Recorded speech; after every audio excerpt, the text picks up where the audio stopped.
Good morning and welcome to Behind the Screen. I am JM, and this is a show where we just sit around and we talk about games that we love, games that inspire us, things that bring beauty and joy to our life.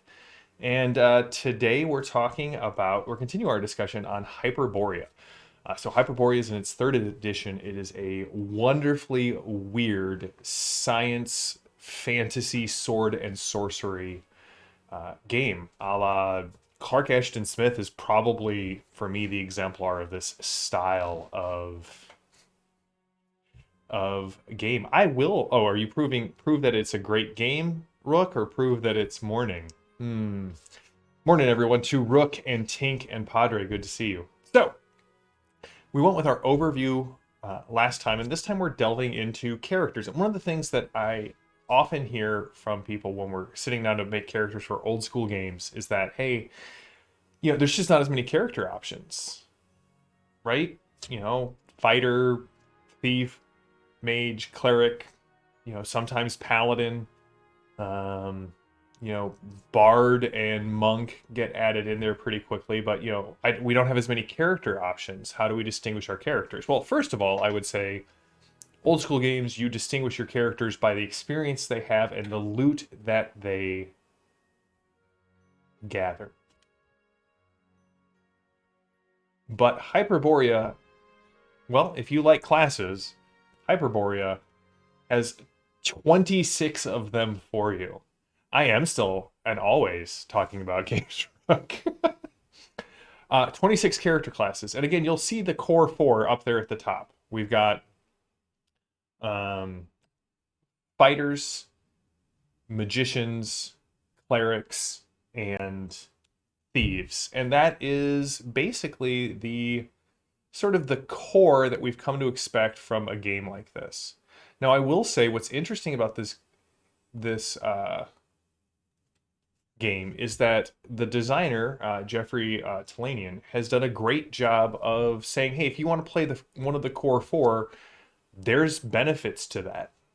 They get some things faster. They get some things that are unique. They generally have lower experience point costs to go up each level than all of the other subclasses of their type. But we're gonna just kind of walk through them, show off all of the fun classes that you can play in this game. And Padre, that's awesome. I will also say, I hate to say this to you because I hate to say this to me because I purchased all of these books. I don't hate that. I love the fact that I purchased these books, but I purchased them for full price. And right now he has a deal. He is currently the bundle of holding deal of the week for bundle of holding. You get the core 2 books, referee's manual, player's manual, the GM screen, the Atlas of Hyperborea, which is just a great selection of maps, and the Trapper's Lament, which is a great introductory adventure, and I think it's somewhere between $13 and $15. It's a great deal for just a little bit more than the cost of the PDF of the one of the 2 core books. You get all of that. So let's talk about classes. So we've fighters, magicians, thieves. These are all classes that we should be familiar with if we're in the D20 gaming sphere. Fighters gain extra attacks. They can master weapons. They get lords. They can establish strongholds. They get bonuses on feats of strength. All right, let me see if I got this all set up right. Magicians cast spells. They can be alchemists. They can write scrolls. They can choose from a wide variety of spells. Also, the art in this game is just spectacular. Clerics are the warrior priests of one of the gods of the world. Armor, weapons, spells, laying on hands, turning dead, all of this. Padre, we're going to talk about the adventures probably next Tuesday, but I will say the adventures from Northwind Adventures are spectacular. You get the adventure, but also you usually get the town that it's nearby. You get all of the adventure hooks for that. A lot of them have a hex map of where the adventure site is in relation to the town, as well as several other adventure sites and layers. So you get a lot of adventure for your buck, and it's probably worth it for the adventure of the GM screen. I would agree with that. And if you don't have the Atlas of Hyperborea, the map is gorgeous.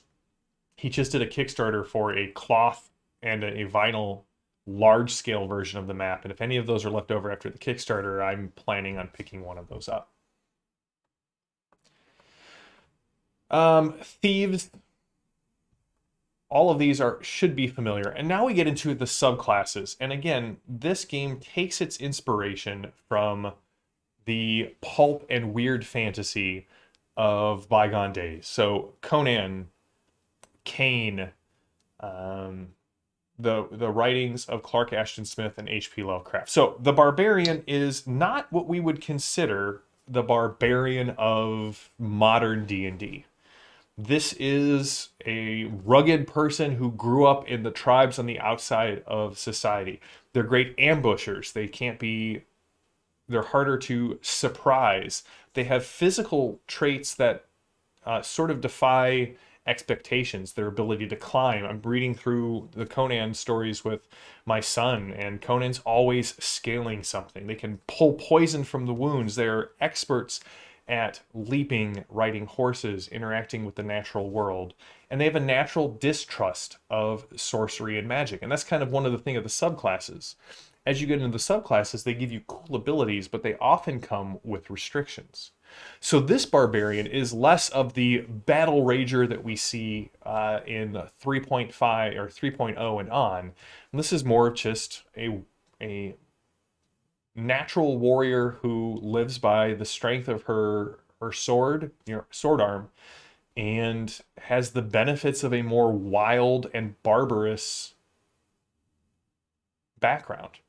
I'm really excited. Anna Smith Sparks, who wrote just an amazing grimdark trilogy, The Empires of Dust, she has 2 sword and sorcery novels, and I've pre-ordered one of them, A Woman of the Sword, and I'm looking forward to reading it. But I feel like that just sets it up as a barbarian kind of feel.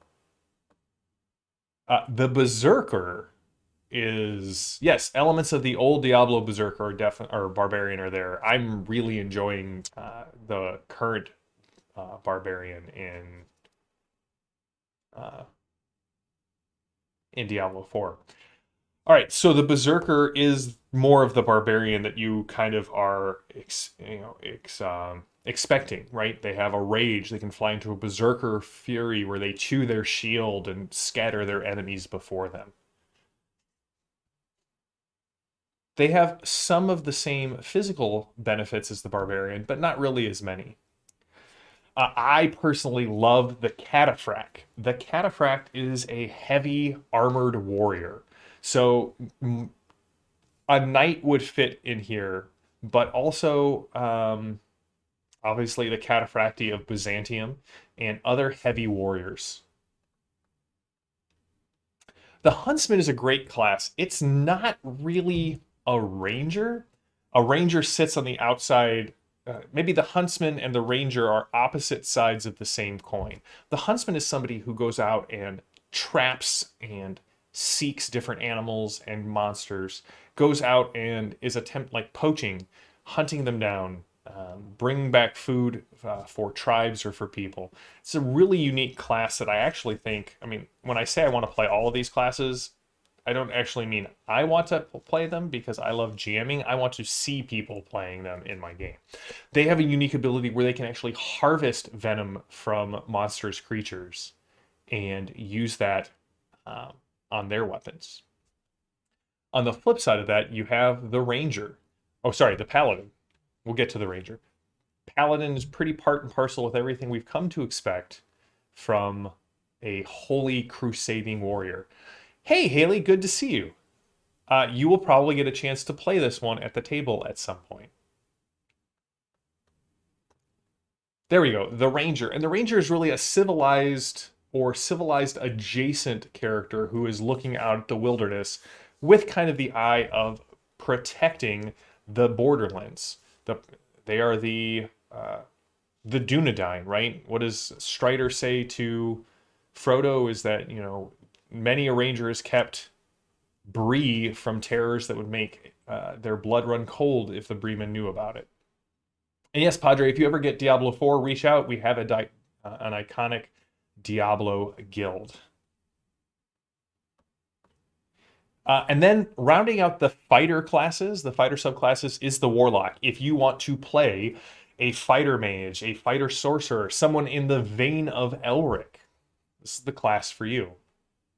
And so already we've just covered a number of great templates, great iconic templates, pun intended, for characters to go out and make really unique combinations of party composition. And this is just the fighters. Because as you go on, you'll see that we now hit the mage subclasses. And what's interesting is they give us the magician, they give us three mancers, and then kind of another classic. So this is a cryomancer. And what's interesting is each of these subclasses has the ability to create some weapon that also counts as a torch for them, which I think is kind of cool. It balances out the fact that everyone's playing human and darkness is a real threat in this game. And you don't get a lot of light or a long duration of light. It goes up as you go up in levels. But starting off, you can, if your torches fail or if you don't want to deal with that, you can create, I think it's a dagger of ice or the icicle, once per day per level of experience. This cryomancer can create a 12-inch icicle. It glows violet, shedding light in a 15-foot radius, and it can function as a single-use dagger.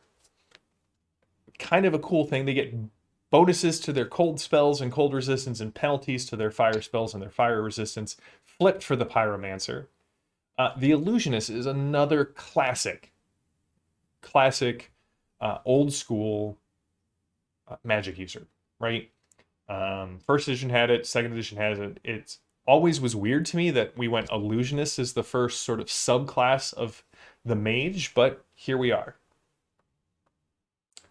Necromancy is a key aspect of this sort of weird science fantasy, and it makes perfect sense that we would have a necromancer in play as a mage.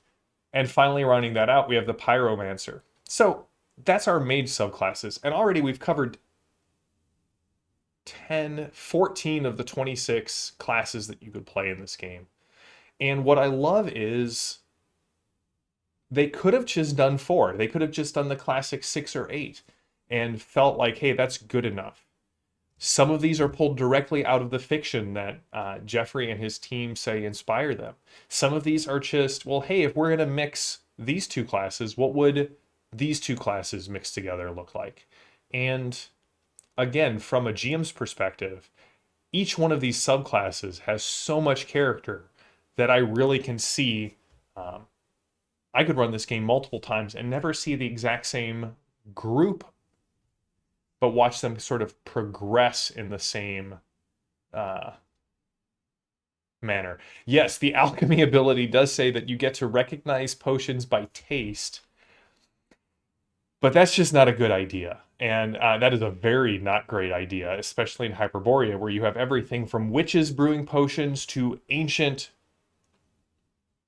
liquids left on shelves by strange and inhuman creatures. So sometimes it could be a potion, sometimes it could be, a poison. Thanks, Rook. That's great. Hey, John, good to see you. All right, so now we get into one more magician subclass, the witch. And what's great about the witch is, first of all, it says usually female, so you could have, male witches running through here.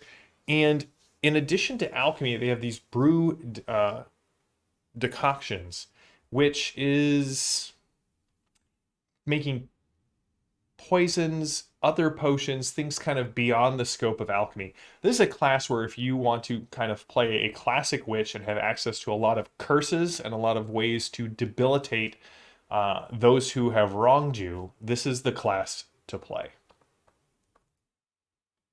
Druid, kind of pretty part and parcel with, and monk These are things that we've seen multiple times as priest subclasses, going as far back as first edition. And again, remember, Hyperborea is based off 1E D&D, at least sort of to my eyes.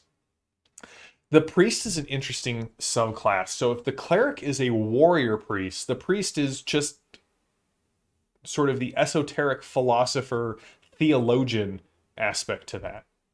So I would say that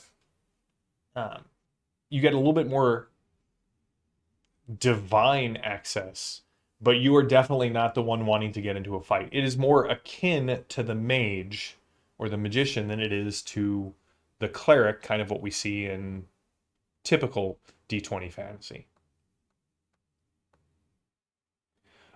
The rune graver is fairly unique. I don't know that I've seen any class that operates quite like this. It's based off using your health and inscribing runes. It's got a very Norse feel to it. And as you inscribe runes, you gain benefits from them. And I think that then you have the shaman. I think that brings us to the end of our look at the character classes. So again, for players in Hyperborea, you have 26 options of classes. They're all fairly unique. There's some bleed over of abilities, but you're not going to feel like, oh, I picked a fighter over a cataphract. Somehow I am nerfed or do not have the same range as my cataphracty companion. Yeah, John, all right, we'll come back around to Terry Pratchett. I adore Sir Terry. I really want to. I haven't started Good Omens yet. We're gonna do our second season. We're gonna do a watch party with Lily, who's played on several of the iconic shows. I'm a little wary of the fact that it doesn't have as much Sir Terry's direct influence, although Neil Gaiman said that they worked on kind of outlining this idea. So we'll just have to wait. I will personally have to wait and see. If you've watched it and enjoyed it, let me know what you think. Yes, everyone gets access to henchmen, and everybody can build a stronghold.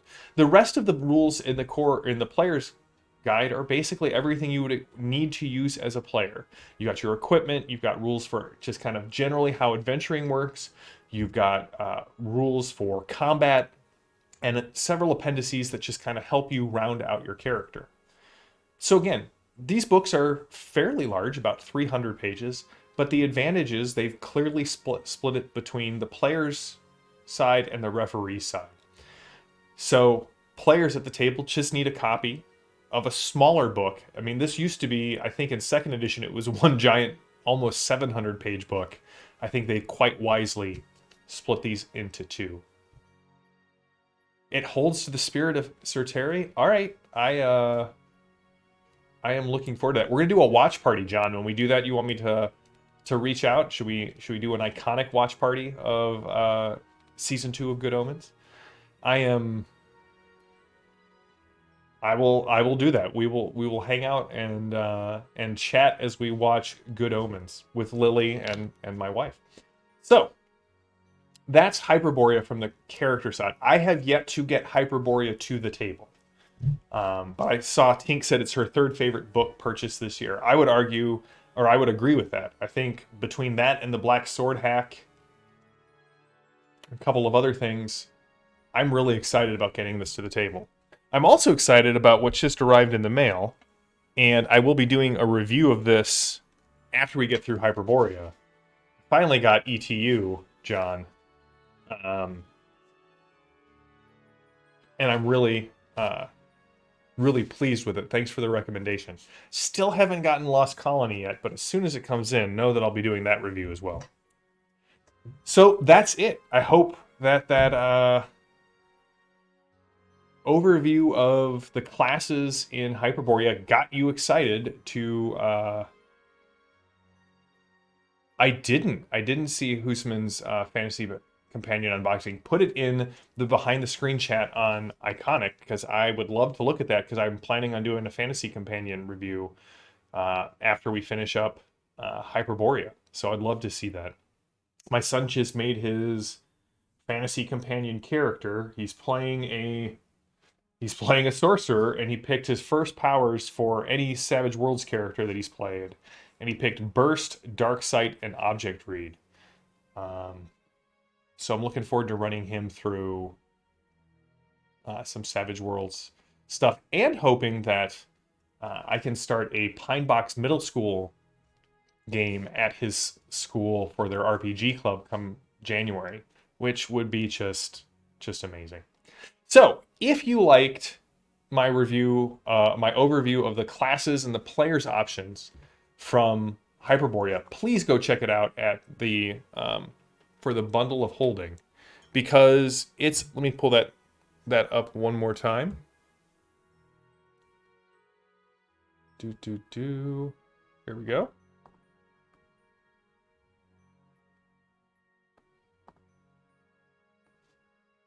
Check it out, because right now it is on, it's on a deep sale. If you go to bundleofholding.com, look for Hyperborea for, what is it at right now? You get the Players and Referees Manual, the Atlas, the Late Trapper's Lament adventure, and the GM screen, and it's currently going for, I think, about $13 is what we're at.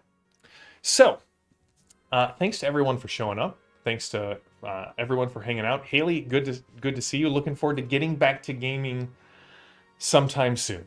My recovery is going well, just slower than I had desired. Yeah, Padre, I can see that. ETU has a very World of Darkness-y feel. Although I have to say my favorite part of the book so far has been all of the Texas commentary, including Texas Wordology, Texas Wisdom, Texas Talk, why you shouldn't lay down in the grass in the summer in Texas because the fire ants will eat you. This is all, I can verify the accuracy of their depiction of Texas. So until next time, stay safe, stay healthy, stay gaming. We'll be back on Thursday where we're going to talk about what's available in the GM side of the Hyperborea, the referee's manual. And then we'll probably do an overview of the adventures next week and then get into the Fantasy Companion review. So thanks everybody for hanging out. Thanks for talking about games with me. And I will see you all on Thursday. Until then, have a good one.